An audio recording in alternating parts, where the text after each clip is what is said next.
හොඳයි සාදු කියමු. සද්ධර්ම ශ්‍රවණයට පෙර ආතුව අපි පන්සිල් සමාදන් වෙමු. තෙවරක් ශබ්ද නගලා নমස්කාරය කියමු.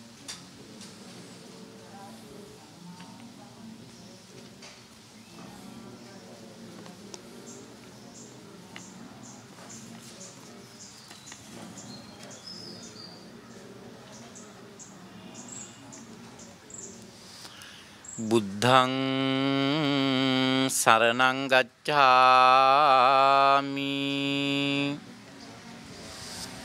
ධම්මං සරණං ගච්ඡාමි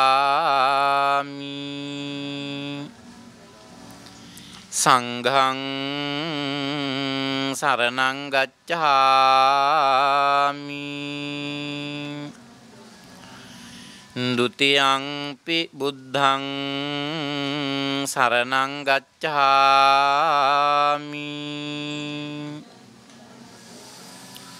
ဒုတိယံ පි ධම්මං සරණං ගච්ඡාමි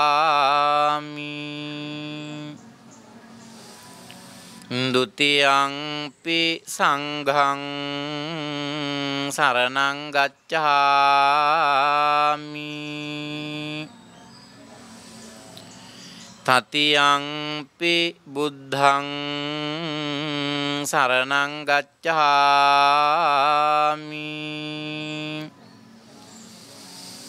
တတိယံ පි ධම්මං සරණං ගච්ඡාමි တတိယံ පි සංඝං සරණං ගච්ඡාමි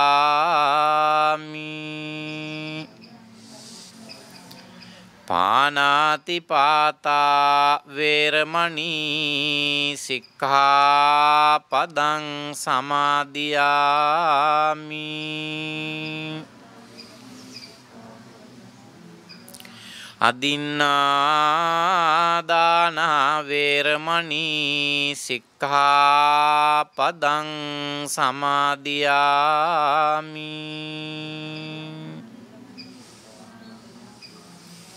ကာမေစု මිච්ඡාචාරා වේරමණී සික්ඛාපදං සමාදියාමි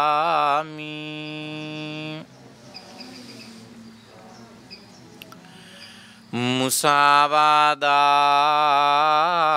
เวรมณีสิกขาปดังสมาธิยามิ สุราเมรยมัจจปมาดัฏฐานาเวรมณีสิกขาปดังสมาธิยามิ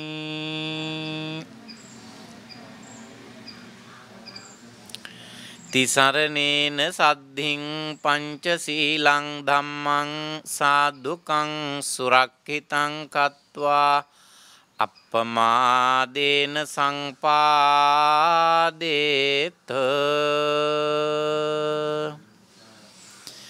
සමන්තා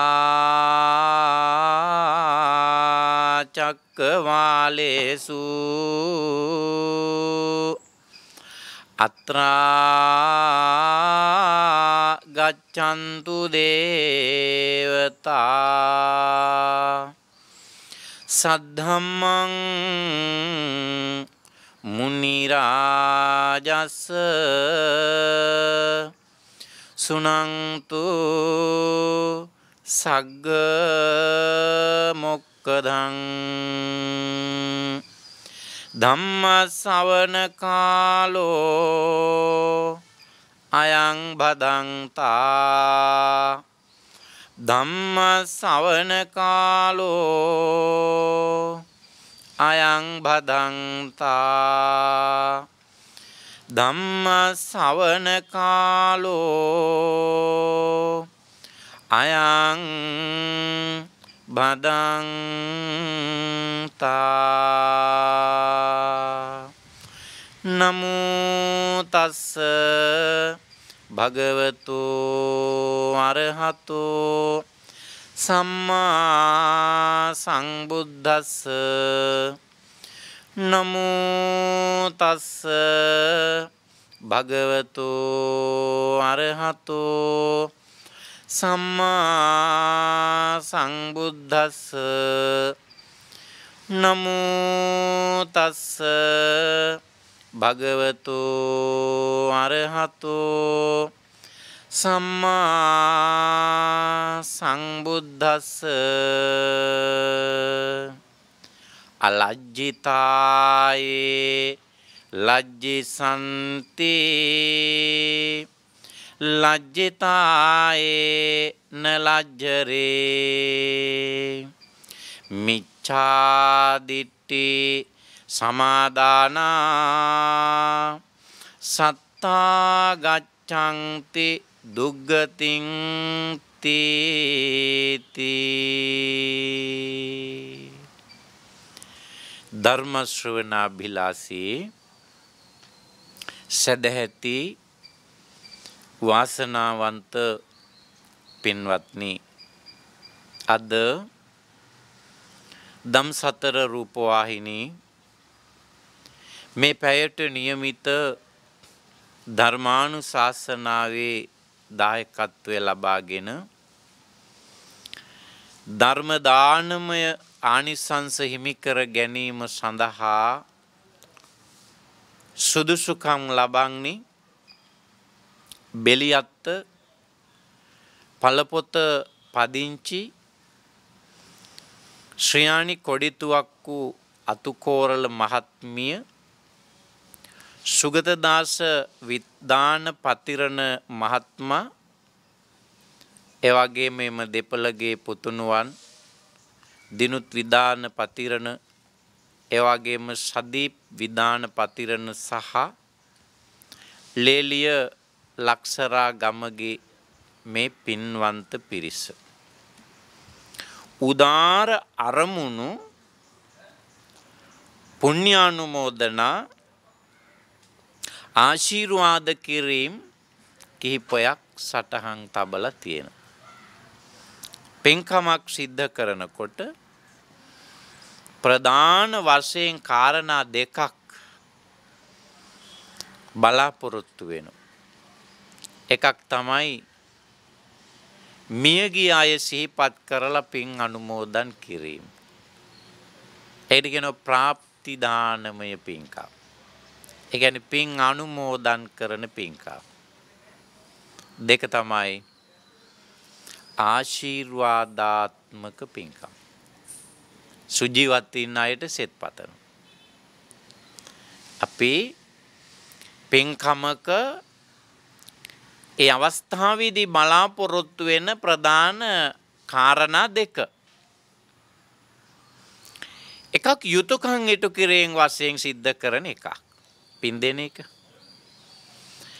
සමහර විට අපේ දෙමව්පියෝ, අපේ පරපුරේ අය, අපේ ගුරුවරු විවිධ ආකාරයෙන් අපිට උදව් උපකාර කරලා මිය ගිය අය.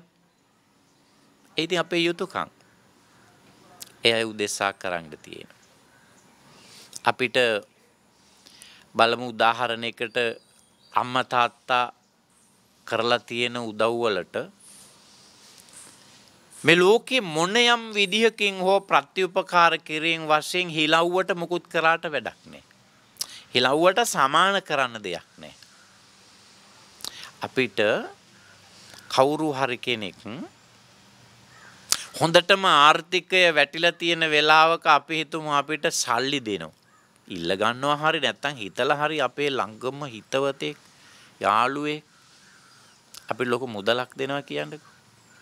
අපි මේ මුදල භාවිතා කරලා අපි යම් නැගිටීමක් වුණා කියන්නකෝ. කෘතගුණ සැලකීම් වශයෙන් මේ මුදල වගේ දෙගුණයක් දෙන්නත් පුළුවන්. අනේ ගොඩාක් පිං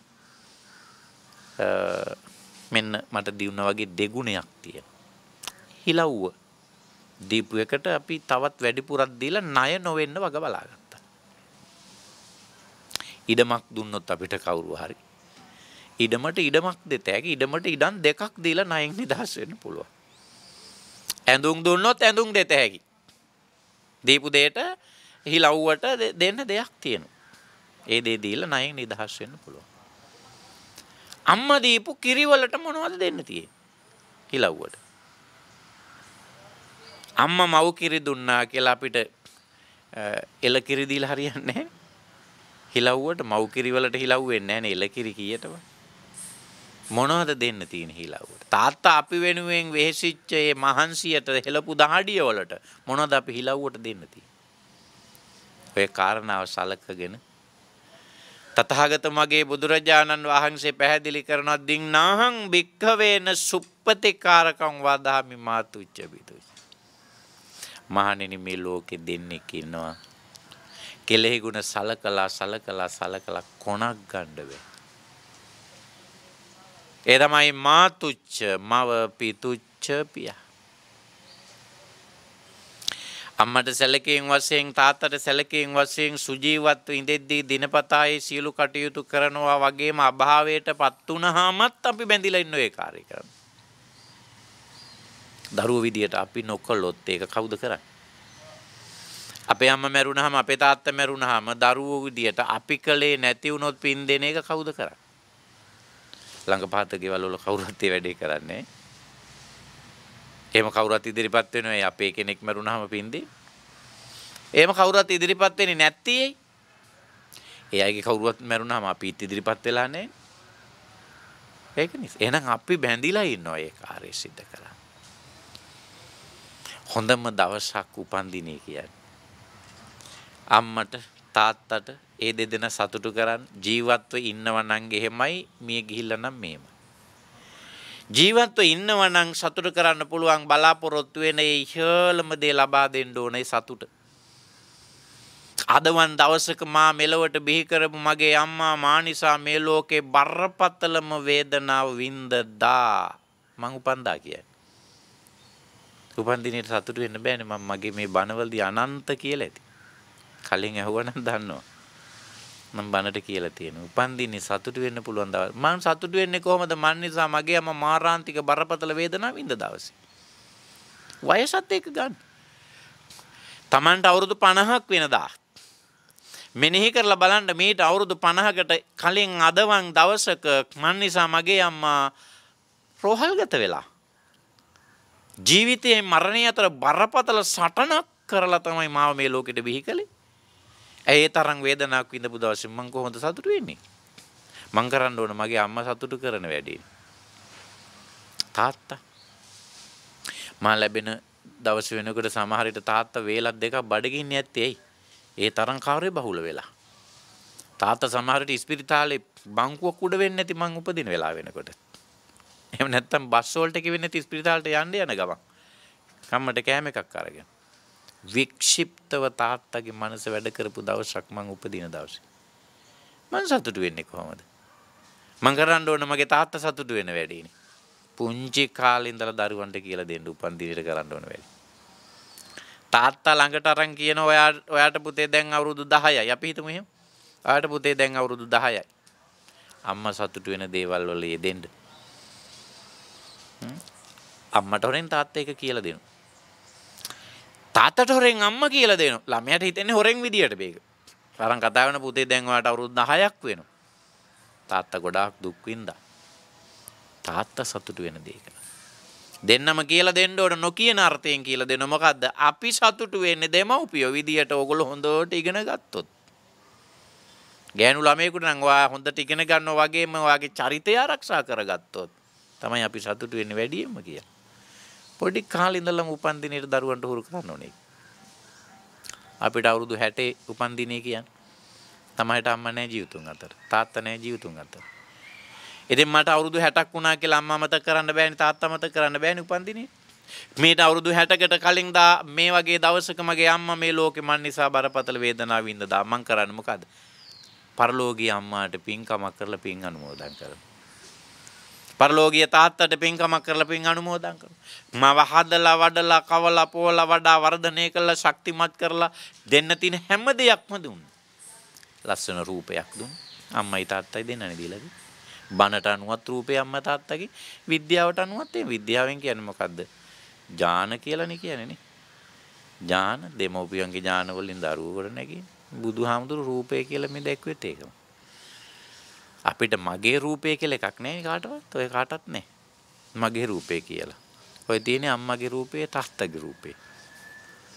ඒක අඩු වැඩි වශයෙන් තියෙනවා. සමහර කෙනෙක්ගේ පැහැදිලිවම අම්මගේ රූපේම තියෙනවා. තව කෙනෙක්ගේ පැහැදිලිවම තාත්තගේ රූපේ. එහෙම තියෙනවා. බහුතර දූල තනිකර අම්මා වගේ. බහුතර පුතාලා තනිකරම තාත්තා වගේ. ඉතින් වෙන මුකුත් ඕනේ නැහැනේ පැහැදිලි කරන්න ඔය ටික ඇති. දරුවෝ දිහා බලලා දෙමෝ සමහර නෑයෝ කියනෝ නේද? ඇරපු අතක් නෑ තාත්තමයි.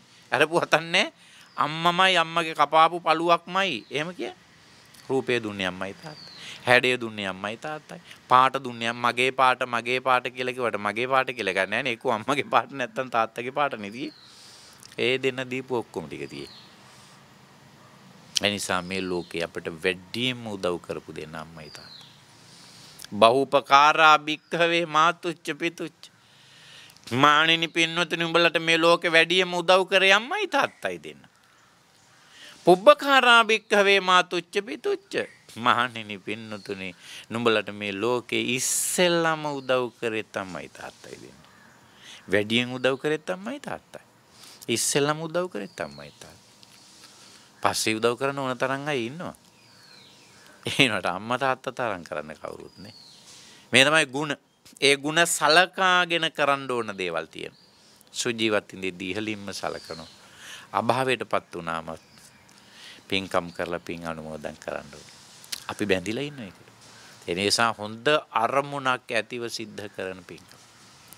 පින්කම හරියට කරාම අපිට හම්බ වෙන ඒවට කියනවා ආනිසංස කියලා. පව්කනුත් කරනවනේ හරියට නේද? පව්කම් හරියට කරාම හම්බ වෙනවට කියනවා ආදීනව කියලා. පැහැදිලි වචන දෙක. පින්කම් කරාම ලැබෙන දෙයට කියනවා ආනිසංස.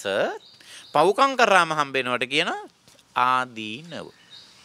පින්කම් කරාම ලැබෙන ආනිසංස විඳින්න තියෙන ඒවා. පව් කරාම ලැබෙන ආදීනව විඳවන්න තියෙන ඒවා.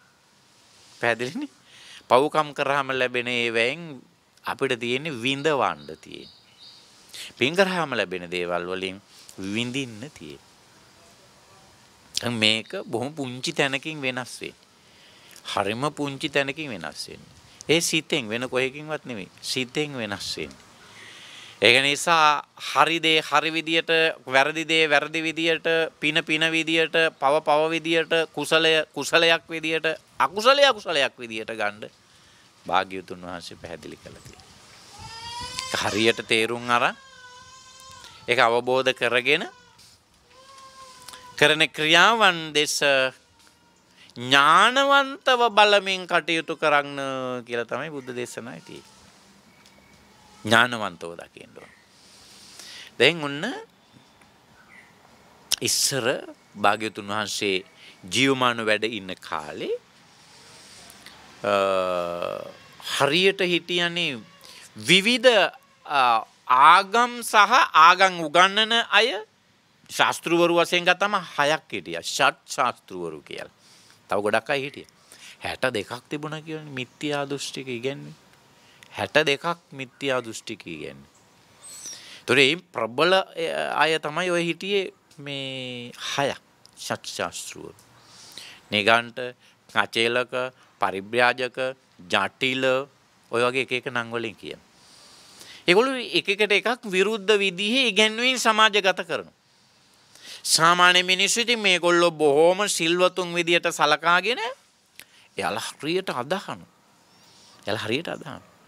එතකොට මේ ඉගැන්වීම් තුල සමහර කෙනෙක් බරපතල විදියට අල්පේච්ඡතාවය ප්‍රගුණ කරනවා.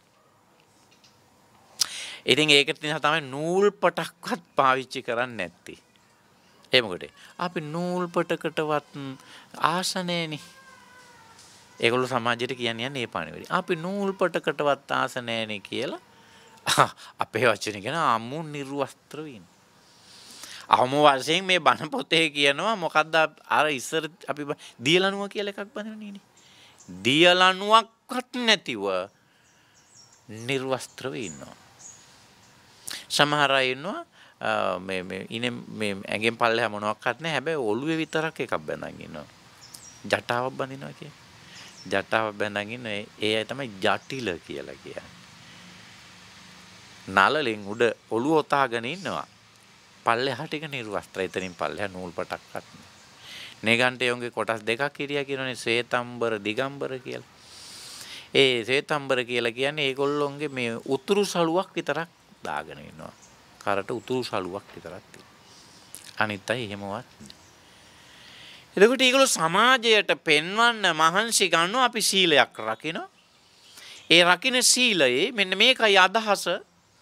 එතකොට ඒ මට්ටමේ දැනුම තියෙන උදවිය හිතන ඇත්තනේ ඉන්න බලන්න නූල් පටකටවත් ආසාවක් නැහෙනේ කියලා ඒ අයට ගෙනත් දෙනවා වඳිනවා පුදනවා ගරු සැලකිලි කරනවා. ඉන්දියාවේ තාමත් ඉන්නව නිකන්ට ඒ විදියට. ප්‍රසිද්ධ නගරවලට දැනට නාවට එනෝ නගරවලට උත්සව කාලෙට. ප්‍රසිද්ධ නගරවල නිගණ්ඨාරාම තියෙනවා. ඒ තැන්වල ඉන්නේ සාමාන්‍ය අර පූසාරි වගේ අය ඉන්නවා. ඒ වෙයි බාරකාර උත්සව කාලෙට ඒවට පෙරහැර එනවා. ඉතින් ලොකු රාජනායකයෝ ඒ රාජතාන්ත්‍රිකව දැක්විය යුතු දේවලුත් කරනවා. තාම දැනට නිගණ්ඨාරාම ග්‍රාමීය මට්ටමේ තියෙන වෙයි අර විදියටම පිරිස ඉන්නවා. ඒ විදියට පන්සලට දාන ගේන වගේම අරයට දාන ගිහින් දෙනවා. හාමුදුරුවෝ වඩම්මලා දානි පූජා කරන විදියට මේගොල්ලොන්ව වඩම්මලා ඒගොල්ලොන් ගෙන්නගෙන ඒ විදියටම ආහාර පාන ආදිය පූජා කරනවා වන්දිනවා පුදනවා ඒගොල්ලොන්ගෙන් ආශිර්වාද ගන්නවා. අදහස මොකද්ද? ගොඩාක් කෙලෙස් නැති කරලා මේ තියෙන්නේ. එහෙනම් ලැජ්ජාව නැති කරලා තියෙන එකයි මේ නූල් පටක්වත් නැත්තේ. දවසක් දා අපි ස්වාමින් වහන්සේලා පිරිසක් දකිනවා අමුතුම පාහි නිගණ්ඨ පිරිසක්. ඒ මොකක්ද? මේගොල්ලෝ බින්දුවකවත් නූල් පටක්වත් පාවිච්චි කරන්නේ නැහැ. හැබැයි ඒගොල්ලොත් මේ ස්වාමීන් වහන්සේලාගේ පින්ඩපාත එහෙම යනවා. ඒ ලැබෙන දානේ තමයි පාවිච්චි කරන්නේ. මේගොල්ලෝ කෑම පුදුම විදියට වහගෙන ඉන්නේ. හොඳට සීල් කරලා වහගෙන ඉන්නෝ කෑම එක. ඒගොල්ලෝගේ ඉගැන්වීම තියෙන්නේ දූවිලි කියන්නේ ජීවීන් කොටසක්. වැලි කියන්නේ ජීවීන්, පස් කියන්නේ ජීවීන්, දූවිලි කියන්නේ ජීවීන්. ඒ ජීවීන් ආහාර වලට එකතු වෙන එක හොඳ නෑ. ඒක ඒ ආහාර අනුභව කරාම ප්‍රාණඝාතයට අයිති වෙනවා. ඒක නිසා පුළුවන් තරම් මේගොල්ලෝ කෑම සීල් කරන්න වහලා තියාගන්න මහන්සි ගන්නවා. ඉතින් මේක මේ ස්වාමීන් වහන්සේලා දැකලා ස්වාමීන් වහන්සේලාට හරි පුදුම අමුතු අත්දැකීමක් මේ දර්ශනේ. ඉහළ තථාගත බුදුරජාණන් වහන්සේට කිව්ව මෙන්න මෙහෙම පිරිසක් හම්බුණානේ බුදුහාමුදුරනේ කියලා. අනේ මහ මුග්ධ වැඩක්. ඒ කියන්නේ මෝඩ වැඩක්. මහා මෝඩ වැඩක්. ඇයි මෝඩ වැඩක් කියන්නේ? දැන් ඒගොල්ලෝ හිතාගෙන ඉන්නවනම් දූවිලි කියන්නේ ජීවීන් කියලා, පස් කියන්නේ ජීවීන් කියලා, වැලි කියන්නේ ජීවීන් කියලා. ඒව මේ ආහාර වලට එකතු වෙන එක වළක්වන්න නයි කියලා ඔය තරම් ඒව හොඳට වහගෙන තියාගෙන ඉන්නේ. ඔය ආහාර බෙදනකොට වැදිනවා දූවිලි. දැන් බුදුහාමුදුරු කියන්නේ. ඔය ආහාර බෙදනකොට දූවිලි වදිනවා. ඔය ආහාර අනුභව කරනකොට දූවිලි වදිනවා. ඔය ආහාර පිසිනකොට දූවිලි වදිනවා. ඒක කිසි තේරුමක් නැති වැඩක් නේ කියන්නේ. කරලා තියෙන්නේ. ඔබට තේරෙන්නේ නැද්ද මහණෙනි මේගොල්ලෝ මේ කරලා තියෙන වැඩේ? වහන්න ඕන එක වහගෙන නැහැ. වහන්න ඕන නැති එක වහගෙන. පැහැදිලි නේ? ඒගොල්ලෝ වහන්න ඕන කරන දේ ලැජ්ජා ඇති ස්ථාන වහගෙන නැහැ. එහෙතෙන් ඒගොල්ලෝ නිර්වස්ත්‍රව ඉන්නවා. ඒ ලැජ්ජ වෙන දෙයක් නැහැ නේ. කෑම එක අරන් හිටියා කියන එක ඒක ලැජ්ජා බය නේ. පිරිසිදුකම සම්බන්ධ ප්‍රශ්නයක් එතන තියෙන්නේ. නොවැසිය යුතු දේ වහගෙන ඉන්නවා. වසිය යුතු දේ විවෘත කරගෙන ඉන්නවා. මේ தত্ত্বය තුල ජීවත් වෙන ඔවුන් සහ ඔවුන්ව අනුගමනය කරන්නා වූ ඔවුන්ගේ අනුගාමික පිරිස මේ මිච්ඡා දෘෂ්ටිය තුල ඉන්න නිසා උන්වහන්සේ පැහැදිලි කරනවා මිච්ඡා දිට්ඨි සමාදාය. ඒගොල්ලෝ මිත්‍යා දෘෂ්ටියේ සමාදන් වෙලා අන් අයවත් මේ මිත්‍යා දෘෂ්ටියේ සමාදන් කරනවා. මේ දෙගොල්ලොම සත්තා ගච්ඡanti දුග්ගති. මේ සත්වයෝ මරණින් මත්තේ දුගතියට යනවා. මොකද හේතුව? මිත්‍යා දෘෂ්ටියක ඉන්න එක. වහන්න ඕන දේ විවෘත කරගෙන සහ විවෘත කරගන්න ඕන දේ වහගෙන ඉඳීම පදනම් කරගෙන හදාගත්තදී.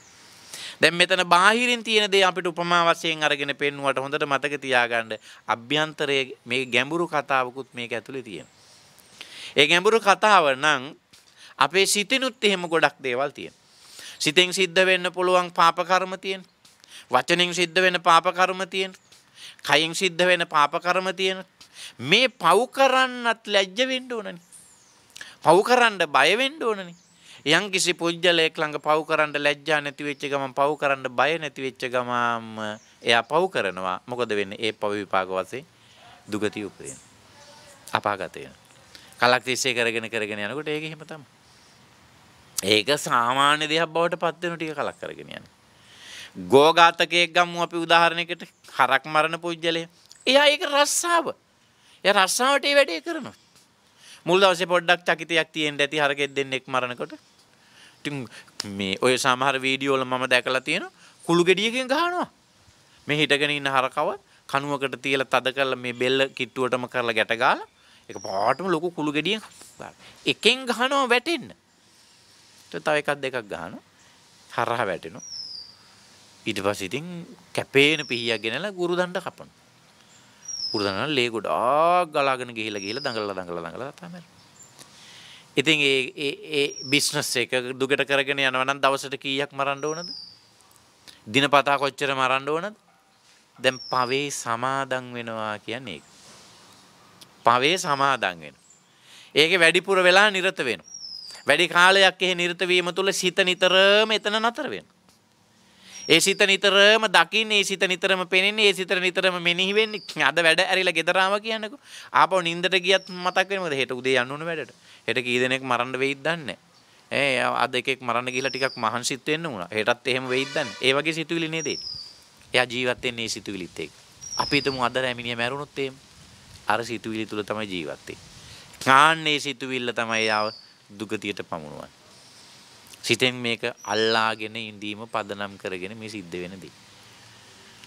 ඒ නිසා හඳුනා ගන්න ඕන කරන දේ තමයි සිත. ඒතර වෙන් වෙන්න ඕන පවට බය හදාගත්තාම පවට ලැජ්ජාව හදාගත්තා. දැන් එක තමයි බය හදා ගැනීම. බය හදාගන්නේ මම පවක් කරාම ඒ පවේ විපාක වශයෙන් මං දුගතියටපත් විය හැකි.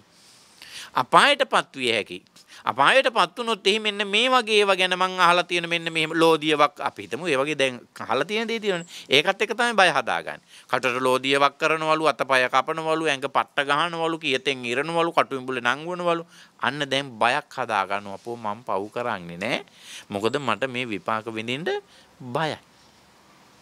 ලැජ්ජාව කියන්නේ කොහොම එකක්ද? ලැජ්ජාවටපත් වෙන්න ඕන මිනිස්සු විදියට අපි. නේ රෙදි අඳින මිනිස්සු විදියට යමක් හිතලා කරන්න පුළුවන් මිනිස්සු විදියට කිසිවක් හිතාගන්න බැරි හිතන්න දැනුමක් නැති මොලයක් නැති සතෙක්ව මරනවා නම් හිතන්න පුළුවන් නුවණක් තියෙන මිනිහෙක් දැන් කොයි කෙනාද ওই දෙන්නගෙන් සතා කියලා කල්පනා කරලා බලන්න. ලැජ්ජා බය පිළිබඳව හිතන්න පුළුවන්කම තියෙද්දි රෙද්දක් ඇඳගෙන වස්ත්‍රයක් ඇඳගෙන පාරට බහින මිනිස්සු විදියට හොඳ නරක තේරෙන මිනිස්සු විදියට බඩගිනි කියලා දැනුණාම බඩගිනි බව තව කෙනෙකුට කියන්න පුළුවන් කෙනෙක් නෙ මිනිහා කියන්නේ. බල්ලෙකුට ඒක තේරෙන්නේ නැහැ නේ, පූසට ඒක තේරෙන්නේ නැහැ නේ, කුකුලට ඒක තේරෙන්නේ නැහැ නේ, හරකට ඒක තේරෙන්නේ නැහැ නේ. බඩගිනි වුණාම බඩගිනි කියලා කියන්න තේරෙන්නේ නැහැ නේ.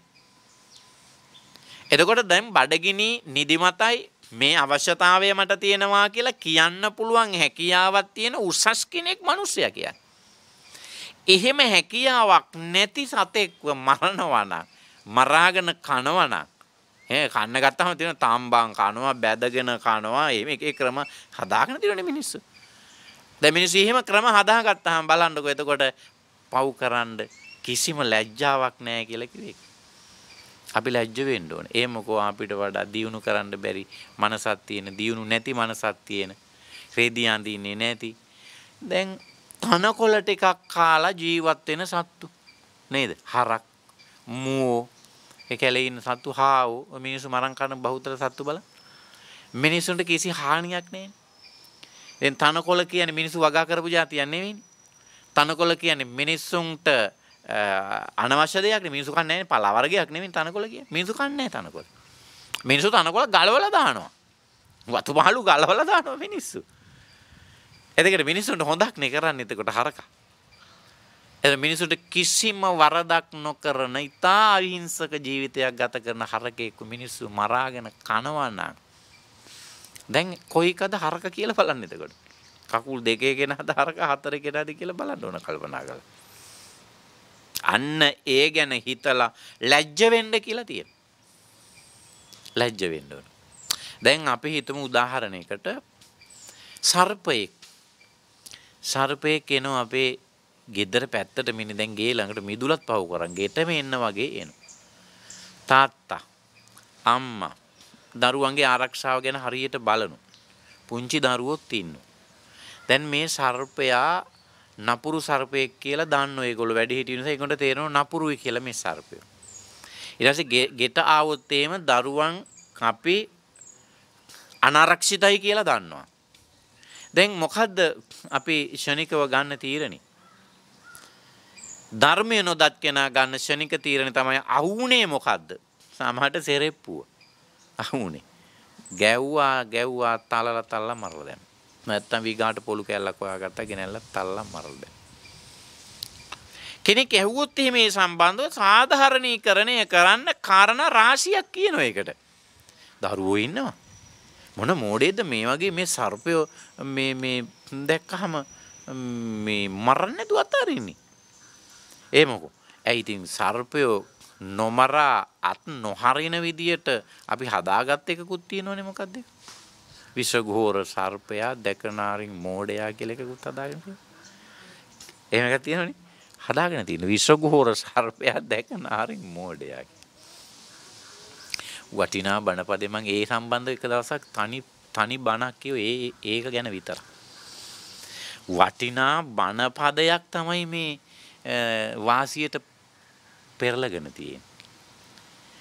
දැන් බලන්න පද ගැලපිල්ලක් තියෙන විෂඝෝර සර්පයා දැකනාරින් මෝඩයා. කවියක ස්වරූපයක් තියෙනනේ. ඔව් කවියක්. කවියක ඔය තියෙන්නේ පද දෙකක් ඔය තියෙන්නේ. කවියක් නම් පද හතරක් තියෙන්නේ පේ. ඒතර මුල් පද දෙක නැතුව තමයි මේ අපේ වාසියට සත්තු මරන්න ඉතුරු පද දෙක ගලපගෙන හදාගෙන තියෙන්නේ. මුල් පද කියන්නේ දෙරණ තුල තුඹසයා තුඹස තුල ඇත ණය. විෂඝෝර සර්පයා දැක්ක නාරු මෝඩයා. දෙක නාරින් මෝඩයා කියලා නේ දැක්ක නාරු මෝඩයා. දෙරණ තුල තුඹසයා කිව්වේ දෙරණ කිව්වේ මේ ශරීරයට. ශරීරය ඇතුලේ තියෙනවලු සුඹසක්. ඒක සමහර තැන කියන්නේ නිවස තුල තුඹසයා කියලා කියන කමන්නේ. නිවස කියන්නේ පංචස්කන්ධේ. දෙරණ කිව්වේ පංචස්කන්ධේ. පංචස්කන්ධය නැමැති මේ නිවස තුල ඒක ඇතුලේ දෙරණ ඇතුලේ තියෙන උඹහ. උඹහ තමයි හදවත. හදවත නැමැති උඹහ තියෙන. මේ හදවත නැමැති උඹහේ එකෙක් නෙවෙයි සර්පයෝ රාශියක් ඉන්නවා. හදවත නැමැති උඹහේ ඉන්න සර්පයෝ මොකද? ඊර්ෂ්‍යාව, ක්‍රෝධය, වෛරය, මාන්නය, අහංකාරකම, උද්ධච්චකම, කුඩුකේඩුකම, දුෂ්ටකම, කෝපය, ශනික කෝපය ඔය තමයි සර්පයෝ. ඔන්න සර්පයෝ. ඔය සර්පයෝ කොහොම ඉන්නේ? හදවත නැමැති හුඹහේ ඉන්නේ. හදවත ශරීරය නැමැති ගේ ඇතුලේ තියෙන්නේ. දැන් තම තමන් අපි ගැන මේ කියලා තියෙන්නේ. ඒක කියලා කියන අන්තිම පදේ. දැකනාරු මෝඩයා. දැන් අර සර්පයෝ ටික දැකලා අතහරින්න නැති එක තමයි මෝඩයා. මොකක්ද ඒකේ? ඉරිසියාව අතහරින්න නැති එක මෝඩයා. වෛරය අතහරින්න නැති එක මෝඩයා. කෝපය අතහරින්න නැති එක මෝඩයා. අහංකාරකම, දුෂ්ටකම, කුඩුකේඩුකම අතහරින්න නැතුව තියන් ඉන්න එක තමයි මෝඩයා. මේ සර්පයෝ ටික තියාගෙන පෝෂණය කරන එක තමයි මෝඩයා. දැන් පේනවද බරපතල ධර්මානුකූල පාඩමක් මේකේ තියෙන්නේ. ඒකේ අන්තිම පද දෙක අරගත්ත ගෙට කොට වෙන සත්තු මරන්න. විෂඝෝර සර්පයා දැකනාරි මෝඩයා ගේපන් ඔය පොළු කැලක් තලාපන් කියලා මරලා දානවා. මේ සත්තු සතෙක් සර්පෙක් දැකලා අතහැරියොත් මෝඩයා කියන ගානට මේක වෙන පැත්තට පරිවර්තනය.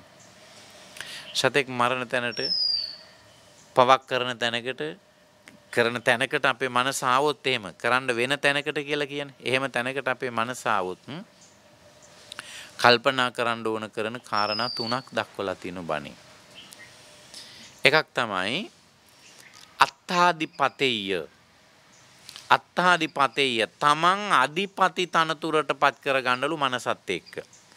තමන් අධිපති තනතුරට පත් කරගෙන ඒ පව නොකර ඉන්නලු. ප්‍රාණඝාතයක් නම් තමන් හිතන මම මිනිස්සෙක් මේ සතෙක් මට හිතන්න පුළුවන් මේ සතාට හිතන්න බෑ. මම හිතනවා මේ එන්නේ අපේ ගේ පැත්තට මේ එන්නේ අපේ ගෙට වදින්න මේ අපේ ළමයිත් ඉන්නවා. මට ඉතින් ඒ සතා දන්නවද මේ මිනිස්සෙගේ ගෙයක් මේ මිනිස්සෙක් වාසය කරන මේ ගෙදර ළමයි ඉන්නවා මම මේ උන් කණ්ඩ තමයි යන්නේ කියලා ඒ සතා එහෙම දන්නේ. අත්තාදිපතෙය්‍ය මම අධිපති තනතුරටපත් වෙනවා මනසින්. මම උසස් කෙනෙක් මේ පහත් කෙනෙක් සතේ. දැන් අන්න ලැජ්ජාවටපත් වෙනවා. උසස් කෙනෙක් විසින් මේ පහත් කෙනෙක් ඝාතනය කිරීම මොනතරම් නරක දෙයක්ද පහත් දෙයක්ද කියලා ලැජ්ජාවටපත් වෙන්න කියලා දක්වලා තියෙනවා. පව් කරන්න ලැජ්ජා බය දෙකක් හදාගන්න කියපු එකේ දැන් අපි කතා කරන්නේ ලැජ්ජා වෙන එක. ඒක කරන්නේ. මොනතරම් ලැජ්ජාවක්ද ඒක? මේ මිනිස්සෙක් විදියට මම මේ තිරිසන් සතෙක්ව මරනවා කියන්නේ. ඉතින් මගේ මනුස්සකමක් නැහැනේ. මම මනසත් එක්ක අන්න එහෙම තර්කයක් හදාගන්නවා. හදාගෙන මේ වැඩේ නොකර ඉන්නවා. දෙක ලෝකාධිපතෙය්‍ය අනුන් ගැන හිතලා මම මේ ලැජ්ජාවටපත් වෙලා මේ ප්‍රාණඝාතයෙන් වළකිනවා. නරක වැඩෙන් වළකිනවා. මොකද අනුන් ගැන හිතන්නේ. මං ඇඳුම් අඳින මිනිහේ මාව පිළිගත්ත කෙනෙක් මට ගරු සැලකිලි කරනවා ගමේ රටේ මිනිස්සු. වෘත්තිය ගැන හිතන්න පුළුවන්. මේ මං ගුරුවරයෙක්. මොකද නැත්නම් මං උපාසකෙක් මං බෞද්ධයෙක්. එහෙම දන්න. මොකුත් නේද මං බෞද්ධයෙක්. බෞද්ධයෙක් වෙච්ච මම මේ වගේ වැඩක් කරන ලෝකයා දැක්කොත් බාහිර මිනිහෙක් දැක්කොත් මොනවා හිතයිද? අන්‍ය ආගමිකයෙක් දැක්කොත් මොනවා හිතයිද? අනේ එයාගේ බෞද්ධකම. අන්න මැරුවා සතෙක්. අන්න උදේත් බුදුන් වඳිනවා හවසත් බුදුන් වඳිනවා. අන්න හවස් වෙන හැන්ද වෙනකොට මල් ගස් වල එල්ලිලා ඉන්නේ මල් කඩන්න. අන්න උදේ හවස පහන් පත්තු කරන මිනිහා. අන්න උදේ හවස මල් කඩලා මල් වට්ටික නම් පූජා කරන උපාසකම්මා. අන්න මැරුවා. ඒ ලෝකයා එහෙම කියනව නේද? අන්න ලෝකයා එහෙම කියාවි. ලෝකයා මේක දැක්කොත් මට ලැජ්ජ වෙන්න සිද්ධ වේවි කියලා හිතලා අර ප්‍රාණඝාතය නොකර ඉන්න පුළුවන්. බුදුහාමුදුරු ගන්න. ඒ කරන්න යන නරක ක්‍රියාව නොකර ඉන්න තැනට අපේ මනස හදන්නේ කිව්වේ. එහෙම ලැජ්ජාවටපත් වෙලා ඒක හොරකම වෙන්න පුළුවන්. ඒක වෙනත් දෙයක් වෙන්න පුළුවන්. ඒක නොකර ඉන්න කියලා. ඊළඟ එක ධම්මාදිපතෙය්‍ය ලෝකේ ධර්මතාවයක් තියෙන. ඒ ධර්මතාවය තමයි විද්‍යාවට අනුව නම් සෑම ක්‍රියාවකටම සමාන වූ ප්‍රතිවිරුද්ධ වූ මොකද ක්‍රියාවක් තියෙනවයි කියලා අර නිව්ටන් කියලා මහත්තයෙක් කිව්වයි කියනවනේ. එහෙම කිව්වයි කියනවනේ. බුදුහාමුදුරේ ඊට කලින් නිව්ටන් මහත්තයාට කලින් කිව්ව සෑම ක්‍රියාවකම කර්මය ක්‍රියාවකේ කර්මය විපාකයක් තියෙනවා. ක්‍රියාවට කියන්නේ කර්මය කියලා. ඒක පුණ්‍ය කර්මයක් වෙන්න පුළුවන් පාප කර්මයක් වෙන්න පුළුවන්. මොක වුණත් ඒ සෑම ක්‍රියාවකටම විපාකයක් තියෙනවා කියලා බුදුහාමුදුරු නිව්ටන් මහත්තයාට කලින් කිව්වා. ඒක ලෝකණියයි බුදුහාමුදුරෝ හදපු එකක් නෙමෙයි ඒක. ලෝකේ තියෙන එක ඒකට කියන ධර්මතාවය කියලා. එහෙනම් පවක් කරොත් විපාක විඳින්න වෙනවා. එහෙනම් මේක පවක් නම් දැන් ධම්මාදිපතෙය මේ ධර්මයේ දක්වලා තියෙනවා මේ පවේ විපාක විඳින්න වෙනවයි කියලා. ප්‍රාණඝාත කරපු අප්‍රමාණ අහවල් අයත් අපායගත වුණා කියලා බණ පොතේ දක්වලා තියෙනවා.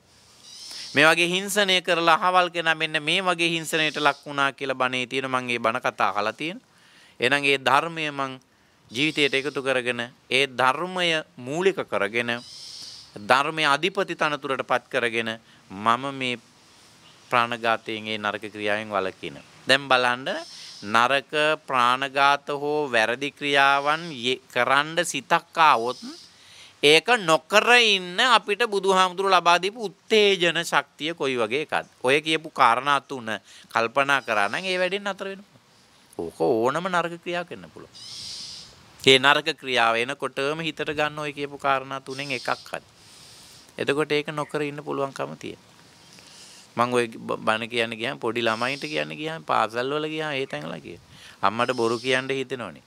ඒ හිතෙනකොටම කල්පනා කරන මම මේ බොරුව අම්මට කියන එක මම මිනිස්සෙක් විදියට මට ගැලපෙනවද? අත්තාදිපතේ නේ. එතකොට බොරු කියලා අපායේ ගියපු අය ගැන මම බණ කතාවේ අහලා තියෙනව නේද? ඒ නිසා මම ධම්මාදිපතේ ධර්මයේ තියෙන කාරණාවත් එක ගලපලා මට මේ බොරු කියන එක ගැලපෙන්නේ. ඒ වගේ මම මේ කියන්නේ බොරුවක් කියලා මමත් දන්නවා. ඒ වගේ මගේ යාළුවෝ ටිකත් එහෙම දැනගත්තොත් එහෙම ලැජ්ජාවට කාරණාවක් නේ ලෝකාධිපතේ. එහෙම කල්පනා කළා මම බොරුව නොකිය ඉන්නවා. අන්න එහෙම. ඕන තැනකට ගලප ගන්න පුළුවන් මේ බුදුහාමුදුරු දේශනා කරපු ධර්මයේ ස්වභාවය. ඒක ගලපාගෙන අපි නිතරම කටයුතු කරන්න ඕන කියලා තියෙනවා. ලැජ්ජා විය යුතු කාරණාවේදී ලැජ්ජා වෙන්න කියලා තියෙනවා. බිය යුතු කාරණාවක් වෙන එතෙන්දී බිය වෙන්න ඕන කරනවා.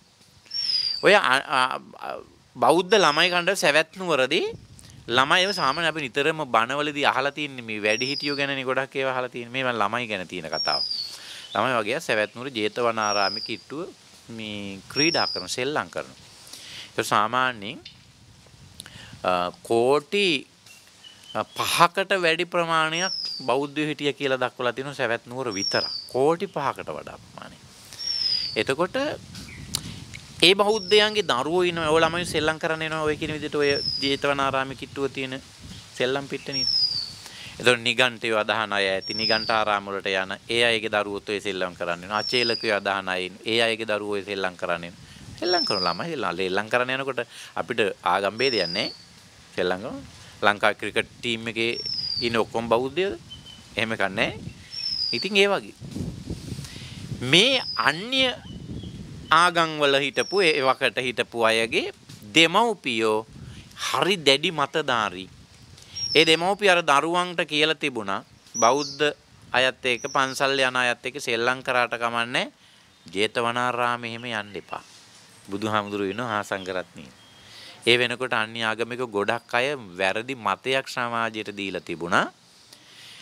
පන්සල් ගියොත් කවුරු හරි කෙනෙක් ගියපු කෙනාව බුදුහාමුදුරුවෝ ළඟ මන්තරයක් තියෙනවා. ඒ මන්තරෙන් එයාව අල්ල ගන්නවා. මොන ආගමික කෙනෙක් ගියත් එයා එන්නේ බෞද්ධ වෙලා. එසා ඔය මතේ දැම්මේ කාන්තාවන්ට. කාන්තාවන්ට යන්නේ ආගමිකව මතේ දාලා කිව්වා උඹලගේ පිරිමි නම් යවන්න එපා පන්සල් පැත්තේ. බලහන් අහවලක් ගියා. අන්න මහාන වෙලා. අන්න දැන් අරයා කණවැන්දුම් වෙලා. ඔය විදිහට උපහරණ පෙන්නාම කිව්ව යවන්න එපා. බවත් ගෞතමයන් ළඟ ආවට්ටණී මායාව කියලා එකක් තියෙන. ඔන්න හැදුව එක.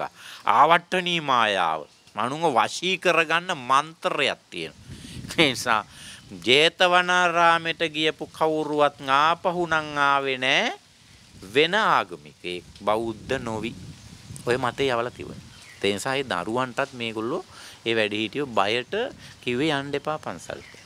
පිට්ටනිය සෙල්ලම් කරන ළමයි බෞද්ධ ළමයි වතුර තිබා හැදුනාම පන්සලට එනවා. වතුර බීලා යන සාමාන්‍ය සරලම දෙයක් මේ සිදු වෙච්ච මේ කියන්නේ. අර ළමයින්ට කිව්වහම යාළුවන්ට යන් වතුර බොන්නම අපු අපේ අම්මලා තාත්තලා කියලා තියෙන්නේ පන්සල් යන්න එපා කියලා. උඹලට බැරි නිකන් ඉඳලා අපි යනවා.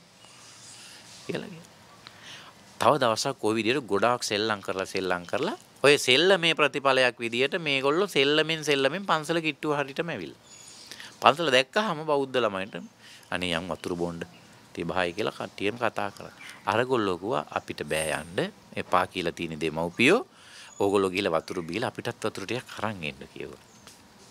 මෙයාලා ගියා පැන් බීලා පැන් අරන් එන්න හදනකොට බුදුහාමුදුරුවෝ විතර හිටියා. ආලවයිනේ කොහොමද ගින්දමන්ද කියලා උන්වහන්සේ කතා කරා. කතා කරලා මොකද වතුර ගෙනියන්නේ මොකද? අපේ යාළුවෝ ඉන්න. මොකද ඉතින් ඒගොල්ලන්ට එන්න කිව්වේ නැතේ එන්න කියන්නේ ඒගොල්ලෝ.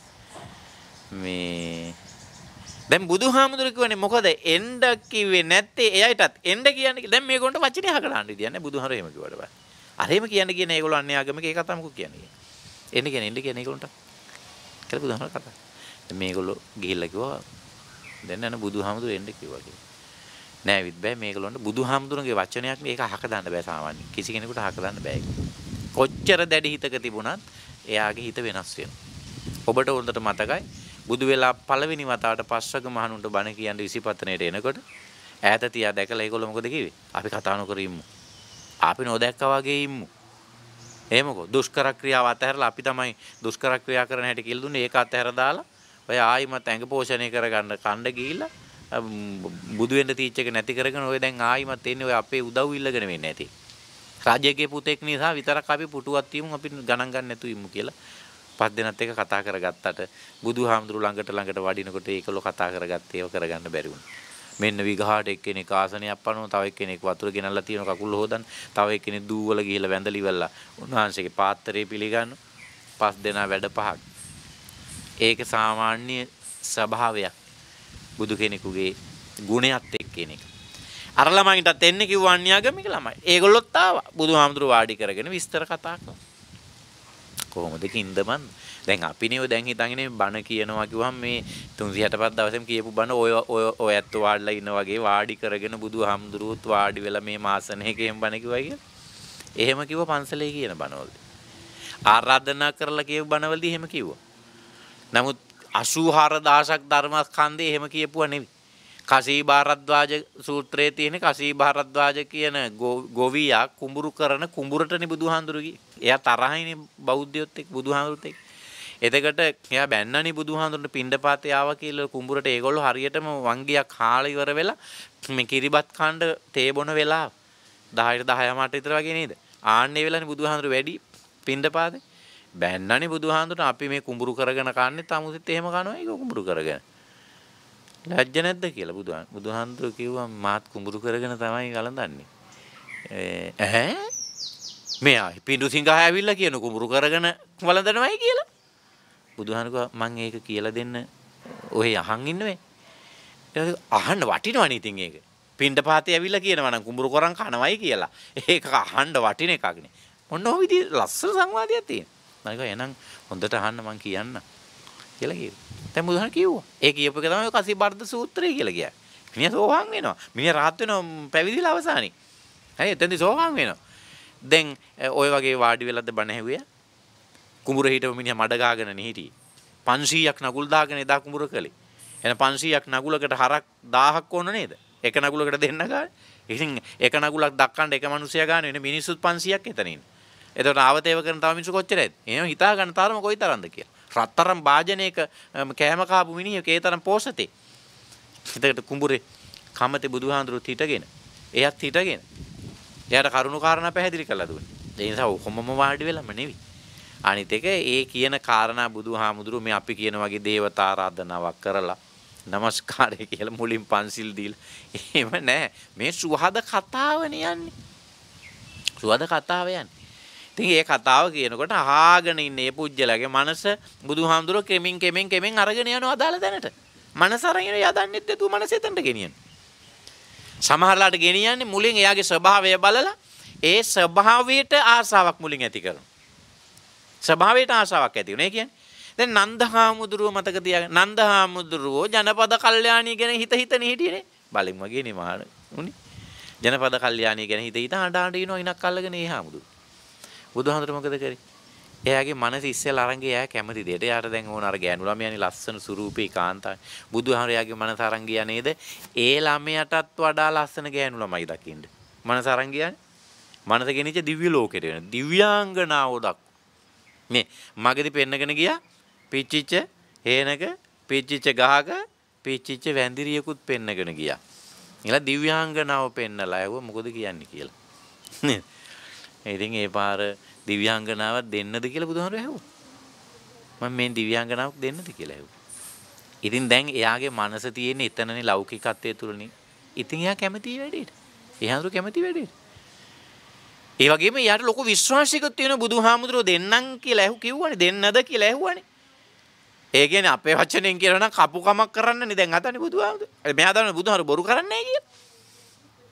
බැරි දෙයක් බුදුහාමුදුරුවෝ හාන් කියලා බාර ගන්න නැහැ කියලා එයා දන්නවනේ.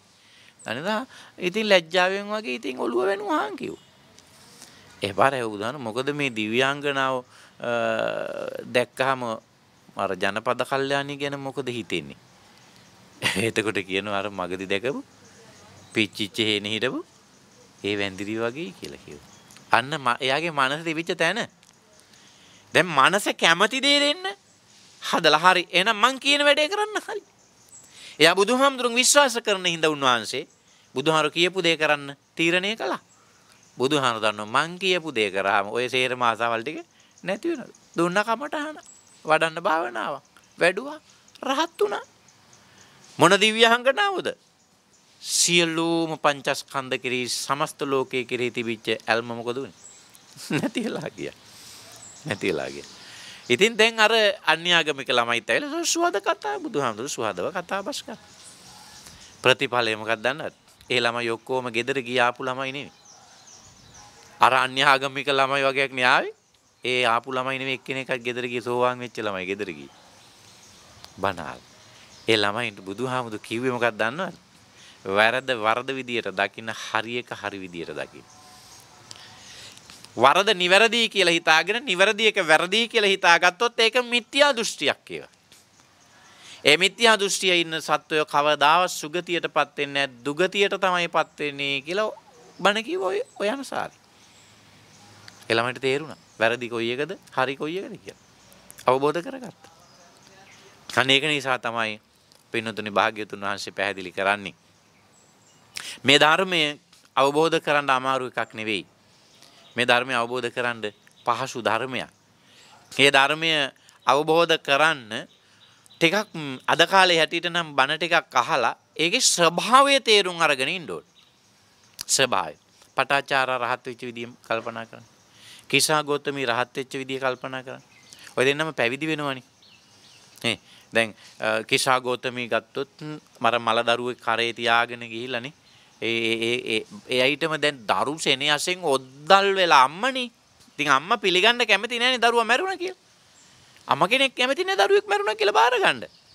අම්මා හිතන්නේ මැරිලා නැහැ. හරියනේ මේ දරුවා සිහි මුර්ජා වෙලා ඉන්නේ. ඒ නිසා ඒ අම්මා දඟලනවා මේ ළමයා සිහිය ගන්න දන්න තැනකට දන්න වෙද්දු ළඟට අරන් යනවා. උන් කියනවා මැරිලා කියලා. අම්මගේ නෑ මැරිලා නෑ. මැරිලා නෑ. ඉතින් අම්මගේ අම්මකම ඒ අම්මා තුල තියෙන දරුසෙනෙහසේ තත්ත්වය තේරුම් ගන්න බැරි වෙච්ච සමහර මිනිස්සු කරේ තමුසෙට පිස්සුදෝ ඒ ළමයා මැරිලා. කියලා ඒ අම්මට කිව්වා. එහෙම කියන්න හොඳ නෑ. ඒ අම්මගේ අම්මකම කියන්නේ ඒක අම්මා කොයි අම්මත් එහෙමයි. ඒ අම්මා කැමති නෑ දරුවෙක් මැරුණා කියලා බාර ගන්න පිළිගන්න. ඒ නිසා මානසික මට්ටම තේරුම් ගත එක බුද්ධිමත් මිනිහෙක් කිව්වා. එයා තේරුණා මේ අම්මා ඉන්නේ කොයි වගේ තැනකද කියලා. එයා කිව්වා මන් දන්න ඔය දරුවා සනීප කරන්න පුළුවන් වෙද මහත්තයෙක් ඉන්නවා තැනක් කොහෙද කියලා. අතඩික් කරලා පෙන්නුවේ ජේතවනාරාමේ පන්සල. කලින් පන්සල් ගිහිල්ලා නේ මෙයා. පන්සල් ගිහිල්ලා නේ. ඉතින් දැන් එයා එන්නේ එතකොට පන්සලකට යනවා කියලා හිතාගෙන දෙන්නේ. එයා එන්නේ දැන් බුදුහාමුදුරුවෝ හම්බෙන්න යනවා කියලා හිතාගෙන දෙයා එන්නේ. නෑ එයා එන්නේ කවුරු හම්බෙන්නේද? වෙදෙක් හම්බෙන්න. අර මගදී කිව්වා දරුවා සනීප කරන්න පුළුවන් වෙදෙක් ඉන්නවයි කියලා මේ තැන. එහෙනම් එයා ඉන්නේ වෙද සාප්පුවකට එනවා කියන අදහසින් ඉන්නේ. දැන් ඇවිල්ලා බලනකොට එයා දැක්කා බුදුහාමුදුරුවෝ රූපයත් හරි අමුතුයි අනිත් අයගේ වගේ නෙවෙයි හරි ලස්සනයි මනස්කාන්තයි විශාල පිරිසක් ඔය වගේ වාඩි වෙලා ඉන්න. ඔය මැද්දෙන් පාර තිබුණ ගෙනල්ලා උන්වහන්සේගේ මේ සිරි පතුල් දෙක ළඟ දරුවා තියලා කෑ ගහලා විලාප තියලා කිව්වා අනේ මගේ දරුවා සනීප කර දෙන්න. අපේ වචනෙන් කියනවා සමහරට වෙද මහත්තයෝ කියලා කියන්නේ නැති. බුදුහාමුදුරුවෝ කියලා කියන්නේ දන්නේ නැහැ. හරි මගදී කිව්වේ වෙද මහත්තයෙක් ළඟ නේ. එහෙනම් කියන්නේ නැති. අනේ වෙද මහත්තයෝ මගේ දරුවා සනීප කරලා දෙන්න පුළුවන්ද කියලා. බුදුහාමුදුරුවෝ එතකොටම මනස බලනවනේ. බැලුවා. මොකද්ද වෙලා තියෙන්නේ කියලා ඉන්න බැලුවා. බැලුවා මම අම්මා දරු සෙනෙහසින් ඔද්දල් වෙලා තියෙන්නේ. අම්මා කැමති නෑ බාර ගන්න දරුවෙක් මරන්නේ. පුළුවන්ද දරුවා සනීප කරගන්න? ඇයි බලන් ඉන්නේ? පුළුවන්. උන්වහන්සේක පුළුවන්. මං සනීප කළා දෙන්නයි කියලා. දැන් බුදුහාමුදුරුවෝ තිබුණ නැද්ද කියන්න බුදුහාමුදුරුවෝ අනේ බං ඔය ළමයා මැරිලා. ඔන්න ඔය ආදාහනය කරලා වරෙන් මං 7 දවසේ බණ ටික කියන්න. 3 මාසෙන් බණ ටික කියන්න. මම එහෙම කිව්වේ නෑ. අමුසොන්ට ඔය දරුවා ගිහින් දාලා එන්නේ කියලා කිව්වා. කිව්වේ නෑ. මොනවා හරි මං සනීප කළා දෙන්න. කොච්චර සතුටක් අම්මට ඇති වෙනේද? දැන් මගදී කී දෙනෙක් කිව්වද ළමයා මැරිලා කියලා. අම්මා කොච්චර කියවන්නේ නැතිද දැන් ඒක ගැන. අයියෝ මිනිස්සු මට මෙහෙම කිව්වා. නේ? දැන් හරි සන්තෝෂයි. හරිම සන්තෝෂේ මොකුත් අහගන්න හිතුනේ ආයි අර ළමයා අරගෙන වඩාගත්තා ආයි. දැන් සනීප කළ දෙන්න කියලා කිව්වා. ඒ වඩාගෙන අහනවා මොනවා හරි වමනා කරන බෙහෙතක් මේ මට සපයලා දෙන්න පුළුවන් දෙයක් තියෙනවනේ කියන්න මං මොනවා හරි කොළද දලුද පොතුද නේ බෙහෙත් හදන්න වමනා කරන මොනවා හරි දෙයක් තියෙන්නේ බෑ මොනවා හරි ඕනද කියලා. ඔව් මට අබ ටිකක් ඕන කියලා කිව්වේ. නොමලගේකින් අබ නෙවෙයි කිව්වේ මුලින්ම. මුලින්ම මට අබ ටිකක් දෙන්න කියලා කිව්වා. දැන් ගත්ත ළමයාව කරේ වඩා ගත්තා. දැන් මෙයා පිටත් වෙනවා එතනින්. මොකද පිටත් වෙන්නේ? අබ ටික. දැන් එයා හොඳටම දන්නවා ඕනම ගෙදරක අබ තියෙනවා කියලා. ධර්මශාලාවෙන් එළියට යන්න හම්බුන්නේ නැහැ. දැන් පියවිසිය හොඳටම තියෙනවා. දවස් 2ක් 3ක් විතර වගේ සීමුර්ජා වෙලා ඇඟ සීතල වෙලා ගල් වෙලා ඉන්න මගේ දරුවව හැම ගෙදරකම තියෙන සුලභ වෙච්ච අබ වලින් සනීප කරන්න පුළුවන්ද?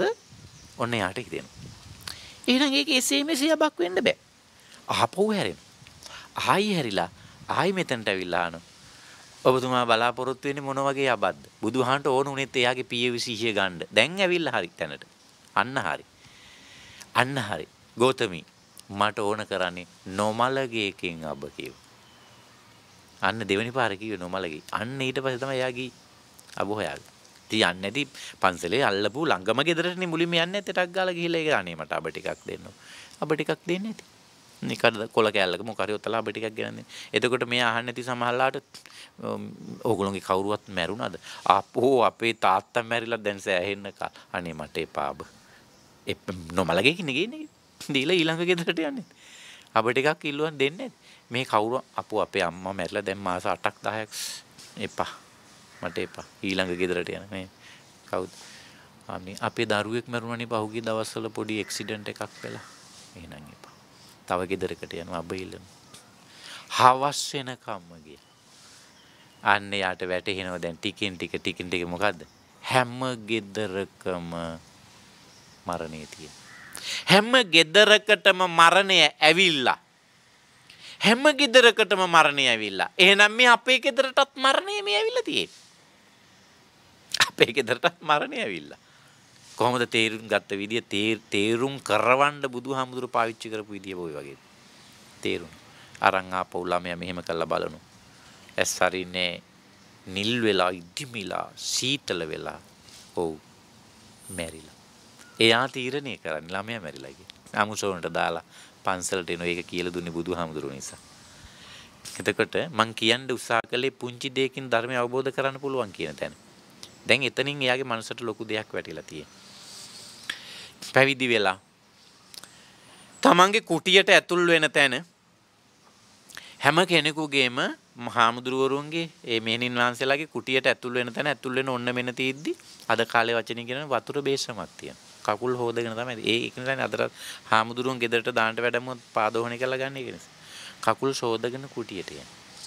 මෙයා වතුර බේසම ඇල කරගත්ත කකුල් දෙකට. ඇල කරගෙන එහෙමම ටිකක් බලන් ඉන්නකොට අර වතුර ටික මෙහෙම පොළවේ ගලාගෙන ගිහිල්ලා මිදුලේ කොහම ගලාගෙන ටික දුරක් චූටි දුරක් ගිහලා ඒව හේමම පොළොවට උරා ගත්තා. මෙයා ඒක දිහා බලන් හිටියා. පුදුමේ කියන්නේ රහත් වුණා නේ ඒක දිහා බලන් ඉන්නවා. ඇයි දැන් මීට කලින් එයා විදර්ශනා ගොඩක් මෙනෙහි කරලානේ තියෙන්නේ. අනිත්‍ය දැක්කනේ අරකින්. මේ ලෝකේ හැම දෙයකම ස්වභාවය මේ විදිහටනේ 18 ගන්නවා පුංචි දුරක් යනවා නැති වෙනවා. දරුවත් එහෙමනේ. හටගත්තා ටික කලක් ජීවත් වුණා නැති වුණා. මේ ලෝකේ හැම මිනිස්සෙක් මෙහෙමනේ. ඉපදෙනවා ටික කලක් ජීවත් වෙනවා මැරෙනවා. මේ විදර්ශනා යාගේ මොලේට ආව. රහත් ඵලයටපත් වුණා. පුංචි දෙයකින් ඒ අවබෝධයයි. එතකොට පුංචි දෙයකින් ඒ අවබෝධය එන්නේ දර්ශනයත් එක්ක ඊට කලින් මේ ධර්මය ගැන අහලා තිබිච්ච නිසා නේ ඒක. එසයිකයි ඔබටත් අපිටත් මේ ධර්මයේ දක්වලා තියෙන මේ කාරණාව. බණ හොඳට අහන්න ඕන. ඒක හොඳට මතක තියාගන්න මනසට ගන්න මහන්සි ගන්න ඕන ඒවා. ඒ ගැනීම තුළ කොතනදී හරි ජීවිතේ යම් තැනකදී යම් ස්ථානයකදී අපිට ඒකාන්ත වශයෙන් ඒක අපේ ජීවිතේට බලපාන තැනක් තියෙනවා. අන්න එතන කොතනද කියලා බුදු කෙනෙකුට මිසක් කියන්න බෑ. ඒක ගලපලා දෙන්නේ ලෞතර බුදුවරයන් වහන්සේලා. අපි ක්‍රියා කරගෙන යනකොට අපිට සසරගත පුණ්‍ය ශක්තිය තිබුණොත් ඒක ගැලපෙන තැනක් කොතන හරි එනවා. ගැලපිලා අදාළ කාරණාව සිද්ධ වෙනවා. එහෙම තමයි කෙසා ගෞතමගේ ඒ ගැලපිල්ලත් එක තමයි රහත් භාවයටපත් වුනේ. අඟුලිමාලට ඒ ගැලපිල්ල ආවා. ඒ තරම් මිනිස්සු මරාපු අඟුලිමාල රහත් වෙන්නේ ඒක නිසා. එහෙනම් කුසල් කරන්න ඕන. ඒකන කුසල් අපතේ යන්නේ නැහැ. කොත්තනදී හරි අපිට ගැලපෙනවා අදාළ විදියට. ගැලපිච්ච ගමන් අපි සසරෙන් මිදෙන්න. පින් කරන්න කිව්වේ ඒකයි. ඒ පින් වල ප්‍රතිඵල කොහෙත්ම අපතේ යන්නේ නැහැ. කොත්තනකදී හරි ප්‍රයෝජනවත් වෙනවා. සත්තු වෙලා ඉන්න අය ලොකු පින් කරන්න බෑ. බුදුහාමුදුරු කියපු බණ අහන් ඉඳලා තියෙන සමහර සත්තු. කහන් ඉඳලා එහෙමම මරණයටපත් වෙලා. අර ආනිසංසය බලපාලා දෙව්ලොව ඉපදිලා තියෙන මේ තිරිසන් සතා. එහෙම බණ කතා අනන්ත තියෙන රාශියක් තියෙන. දැන් එයාට ලොකු පිනක් කරගන්න පුළුවන්කම තිබිලාද? තිබුණා. එහෙම බෑ ඒක. සතුන්ට බෑ එහෙම කරන්න. ඒත් බලන්න ඇහුම්කන් දීම තුල පවා එච්චර ආනිසංසයක් ලැබුණා නම් මේ තරම් දියුණු කළ හැකි බුද්ධියක් තියෙන මිනිසෙකුට ඒ ධර්මයට ඇහුම්කන් දීම විතරක් නෙවෙයි පිළිපදින්න පුළුවන්කම තියෙන. ජීවිතයට එකතු කරගන්න පුළුවන්කම තියෙන. අනුගමනය කළ ප්‍රතිඵල ගන්න පුළුවන්කම තියෙන. එහෙනම් අපි ආනිසංසය ගැන නෙවෙයි ඇත්තටම සලකන්න ඕන. මං කියවන ඉස්සෙල්ලා ආදීනව සහ ආනිසංස දෙකක් තියෙනවා. අපි ආනිසංසයත් නෙවෙයි ඇත්තටම හිතට ගන්න ඕන. ප්‍රතිඵලය මෙලවදිම අදම ලබන්න. මැරෙන්න කලින් ප්‍රතිඵලය ගන්න. ආනිසංසයේ ප්‍රතිඵල විදිහින් දිව්‍ය ලෝක, බ්‍රහ්ම ලෝකවල තව භව ගානක් එහාට යන්න පුළුවන්. එතනට යන්න නෙවෙයි බුදුරු බණ කිව්වේ. මේකින් ඉවරයක් කරන්න. මේකෙදිම මේ ප්‍රතිඵලය ගන්න. අනිච්ච දුක්ඛ අනාත්ත අවබෝධ කරගන්න. එහෙනම් අවබෝධ කරගන්න පුළුවන් අවස්ථා 4ක දක්වලා තියෙනවා. සෝවාන්, සකදාගාමි, අනාගාමි, අරිහයි. මැරිලා ගිහිල්ලා තව භවයකදී මේකටපත් වෙන්න නෙවෙයි. මේ භවය තුලදීම පත් වෙන්න කියලා තමයි දක්වලා තියෙන්නේ. ඒක තේරුම් ගන්න බැරි වෙච්ච දේශකයොත් කියන්නේ තව කල් තියෙනවා නිවන් දකින්න. දිව්‍ය ලෝකෙත් ගිහින් එන්න කියලා බණ කියන හාමුදුරුවෝත් ඉන්නවනේ නේ. එහෙම බණ කියන ගිහි අයත් තියෙනවා දිව්‍ය ලෝකෙත් යන අද කාලේ මොනවද නිවන් දකින්න අමාරුයි. ඒක නිසා දෙව්ලොව යන්න කියලා කියනවා. සම්පූර්ණ බුදුහාමුදුරන්ගේ ගැන්වීමට පටහැනි. සම්පූර්ණ කියන්නේ මේ භවයේ බුදුහාමුදුරුවෝ අංශු මාත්‍රයක්වත් වර්ණනා කළා නැහැ. මානිනි මම මේ භවය ඇසිපිල්ලන් ගන්න අසුරු සනක් ගන්න තරම්වත් මේ භවය මම වර්ණනා කරන්නේ නැහැ කියලා කිව්වා. ඒ මොකෝ භව දුක ගැන බුදුහාමුදුරන්ට තරම් අවබෝධයක් මේ ලෝකේ කාටවත් නැති නිසා. භව තණ්හාව තියෙන උදවිය තමයි තමනුත් භව තණ්හාව පෝෂණය කරන ගමන් අනුගාමිකයන් ශ්‍රාවකයන්වත් ඒ භව තණ්හාව තුල සමාදම් කරනවා. පිම්ම කරපල්ලා පින් කරලා දෙව්ලොව ඵලයල්ලා දෙව්ලොව සැප විඳලා පාසේ දවසක ඉතින් මෛත්‍රී බුද්ධ ශාසනයකදීවත් බැරියයි නිවන් දකින්න කියලා මිනිස්සු මෙහෙවන. ඒක දහම නොවන වගත් මනවින් තේරුම් ගන්න. ඔය ටික හොඳට හිතට ගන්න.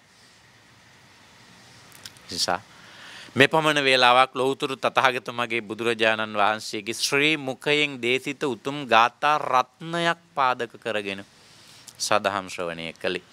මේ ධර්මානුශාසනාව ශ්‍රවණය කරන ලෝකවාසී දම්සතර රූපවාහිනී ශ්‍රාවක පින්වතුන් ඉන්නවා බණ අහන මේ වන විට.